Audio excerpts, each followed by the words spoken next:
Në prag të takimit të ministrave të mbrojtjes së Aleancës në Bruksel, sekretari i përgjithshëm i NATO-s Mark Rutte deklaroi se ndërtimi i një muri dronash do të shërbejë si një mburojë e re për vendet anëtare ndaj ndërhyrjeve të jashtme dhe kërcënimeve të avancuara teknologjike. I pyetur nëse Aleanca dhe Bashkimi Evropian do të dyfishojnë përpjekjet për këtë projekt, Rutte sqaroi se dy organizata do të kenë role të ndryshme plotësuese. NATO do të sigurojë kapacitetin në aspektin ushtarak, ndërsa BE do të përdor fuqinë e saj ekonomike dhe tregun e përbashkët për të garantuar fondet e nevojshme për projektin. Shefi i Aleancës paralajmëroi se rreziqet për sigurinë europiane janë më të mëdha se kur, duke përmendur raketat e gjeneratës së re ruse që mund të arrijnë kryeqytetet e Europës brenda pak minutash, si edhe rritjen e përdorimit të droneve për sulme dhe sabotime të infrastrukturës nënujore. Fuqia shkatruese e droneve, siguria kibernetike dhe sulmet ndaj infrastrukturës jetike na prekin të gjithëve si në lindje ashtu dhe në perëndim. Këto sfida e bëjnë bashkëpunimin më të domosdoshëm se kur, shtoi Rutte.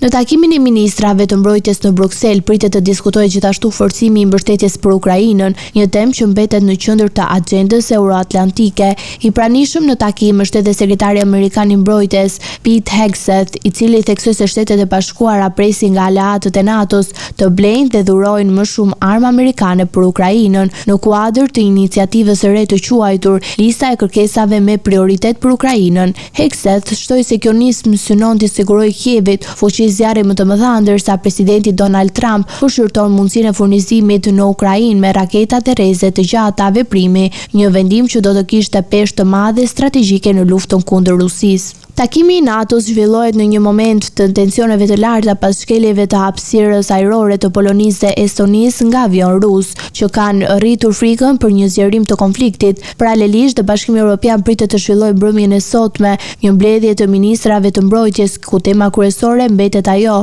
ndërtimi i murit të droneve për të përballuar kërcënimet e reja nga ajri për të rritur sigurinë e përbashkët të kontinentit.